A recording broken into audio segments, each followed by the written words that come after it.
Hello, Kyle Ferroly here at the Center for Mind-Brain Balance. We have a lot of different things that we like to offer to people, and it's very confusing for a lot of people because they don't know what things are, what's what, or what's that. And I wanted to take a few minutes and just help you understand a little bit about some of the things that we offer here. At the first level, we feel is assessment. We need to be able to look at how your mind, brain, and body work together.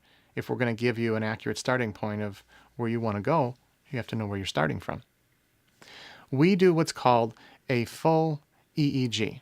Not a mini map, not a mini Q, not a mini brain map, but a full 19-channel recording as if you were at a hospital or a clinic that's recording with a medical-grade device. So we're comparing 19 sites to each other, but we're recording them all at the same time.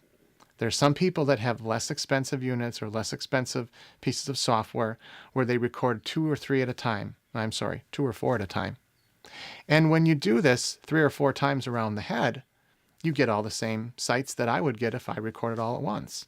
The problem is when you start splicing things together and the time domain or the time that you recorded things in is different, you really don't know what was happening at that other spot at the same time you recorded the other one.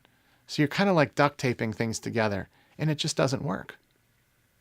But it's less expensive, and a brain map must be a brain map. Unfortunately, they're not. In addition to the brain map, it's very important to look at the nervous system. We use biofeedback equipment to do a physiological assessment. Basically, we're looking at all the different markers of chronic stress and nervous system overactivation. When you're stressed, you typically have a change in sweat, so we measure the sweat on your hands. Sometimes our temperature will change. Well, your hands, depending on how much blood flow you have in them, can go up and down. Muscle tension is another great thing to check because when you become tense and nervous, your muscles tense up as well. We also look at cardiovascular activity, CO2 levels, as well as oxygen. And we want to see how is the gas exchange between oxygen and CO2 when you inhale and you exhale. What about your heart rate? Does it vary when you inhale and when you exhale? Your heart does different things. When you look at some of these different avenues and you see where somebody's baseline compared to where they are when they're stressed, compared to a recovery period, how quick do they go back to baseline, to a relaxation time to see how much they can actually relax with guided instruction, as well as a post-baseline, the numbers and the images and the graphs are priceless. You can't put a dollar amount on when you finally know why you were stuck.